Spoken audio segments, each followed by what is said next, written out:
does your horse plant? Like, I'm not talking about trees. Every one of us should be planting trees, but I'm talking about stopping, about napping, about refusing to go past a particular spot. Do they really get sticky somewhere or with a particular activity? It's really common. And I'm going to share with you a couple of magic bullets. First, we have to say, what are they telling us? Stopping, planting, it's communication. Now, it's quiet communication, it's frustrating communication.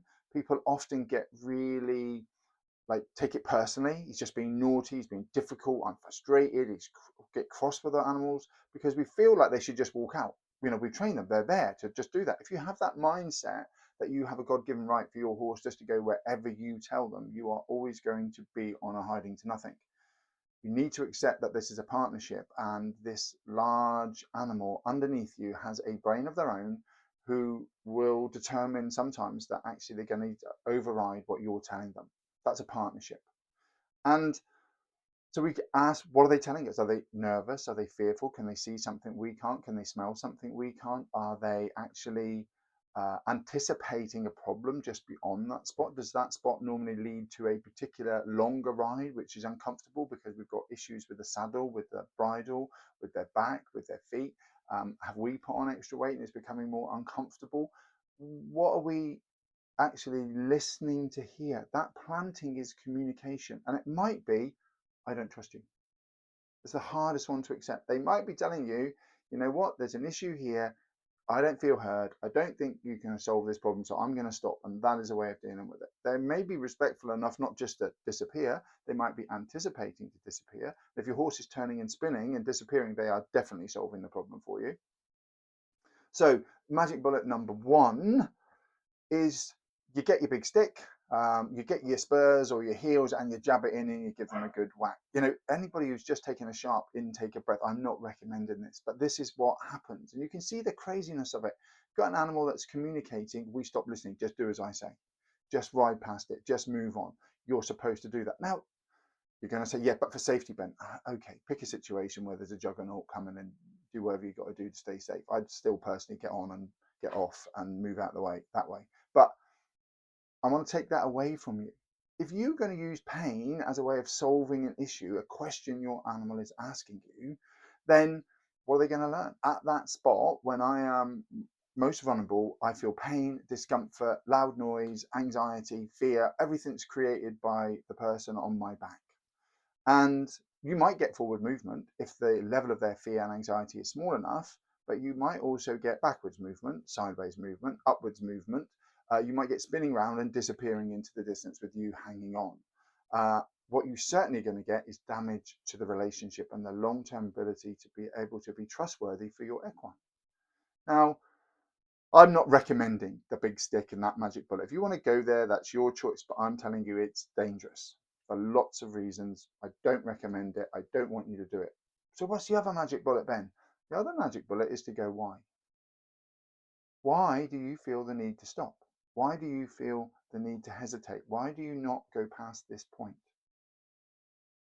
Maybe, as I say, they can see something. We need to become the behavioral detective. We need to get smart with, is it always at this spot? Is it always at this time of day? Is it always when I'm in a rush? Is it always when we go to the left and not to the right? Is it just happened in the spring when I've taken you away from your friends? Is it, whatever it is that you do, if it's a particular activity, why that activity and not something else? Why one way and not the other way? And we need to get smart about this. Have we done the work to build the trust, problem solving, and confidence in our animal and in our relationship? And there's a shaping plan for that. I have it. It's on the website. You should be doing it. And it's really important that we build that confidence, because if that horse is saying to you, I don't trust you to get us out of this, you need that in every situation. So the solution might be away from that particular spot. It might be that spot is posing a challenge. They can hear something, they can smell something, as I say. But that magic bullet is starting to do that work, doing obstacle work away from that spot. It's about thinking, and I'm going to tell you how do you deal with that in that moment, because I know that's what most people want. My horse is planted, what do I do? But you need to think bigger picture. How am I going to do the training so he doesn't feel the need to stop? And it's okay for a horse to stop and take a look at stuff. and have a little. Have you ever had a child, you're in a rush, and they suddenly look at the floor and go, "Oh, beetle, let me look at that." You're like, "Come on, we've got to get to the doctors, we've got to put, oh, look at a beetle." And they're just completely absorbed in that moment. And you're trying to drag them down the pavement, to get somewhere. It's crazy. We do that with the horses. We're going for a ride, so it's my ride. No, it's your ride. So sometimes they need to stop and look. Sometimes they need to understand situations, so next time they don't have to worry about it. And then that brings us to, right, well, my horse is planted. What do I do now? My advice is get off, lead them past it, get back on again. I can hear the scream in your mind, 6,000 years of horsemanship. It says, don't get off the horse. You must never get off the horse and lead them past. They're going to learn that you'll get off. That is complete rubbish. It is absolute rubbish. Doesn't make sense. They're not going to learn that. They're going to learn that you're listening to them. You lead them past something, you get back on. It's about safety. Trying to force them past something is a real safety risk. Try not to do it because it is dangerous to you, and you can psychologically dangerous to the relationship, physically dangerous to you. You could be calling 999 to get an ambulance. It is really important. Now you're going to say, but Ben, I can't get on anywhere. Well, then do the training in your paddock and in your arena and in your yard to be able to get on at the gate, the fence, to have someone leg you up, to buy a stirrup extender so that you can get on when you need to. That safety and should be in place anyway. So begin to think about this longer term.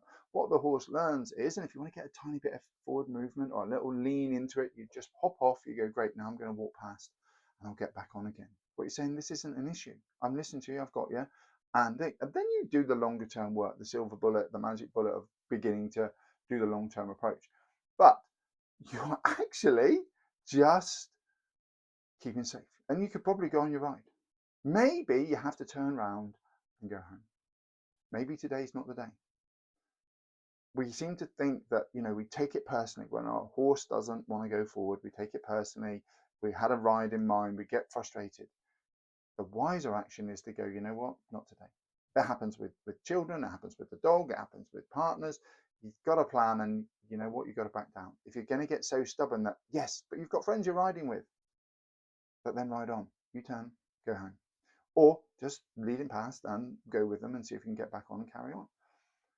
Don't make an issue of it because it will get worse. Then you can do that safely. So getting off is not an issue. It is a safety factor, and I'd rather you be safe than anything else. Do your work. Do your shaping plans. Do your behavioral detective piece. Everything you do should be building your relationship. It should be increasing your ability to trust each other, your knowledge of each other. People see planting, napping as a real obstacle. They get frustrated.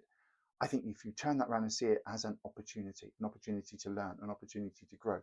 You might take 3-4 months to solve an issue like this, but then it's gone forever. And you have a relationship that is better for having done the work in it. If that planting wasn't there, you wouldn't have done that work. So do the work. I know it can feel like you're missing out, but it's worth the investment. Spend the time. Everything you do should create more safety for your horse. It should create more safety for you. It should create a stronger relationship. It should create answers that are actually applicable in all sorts of different areas. And it gives you tools in your toolbox that you can use everywhere, and they can understand you. So I'm saying, take that long-term approach. Look at doing it elsewhere. Training at home and in different situations. If you haven't done the obstacle work from the trust solving, problem solving, and confidence shaping plan, then you're always going to be a little bit of a disadvantage. But do that work and move forward and see what you can create by just stepping back and thinking about safety. Think about how you would like to be treated if it was you. And there's a little monkey on your back when you hesitated because you were nervous and fearful. Do you want a kick and a jab in the ribs?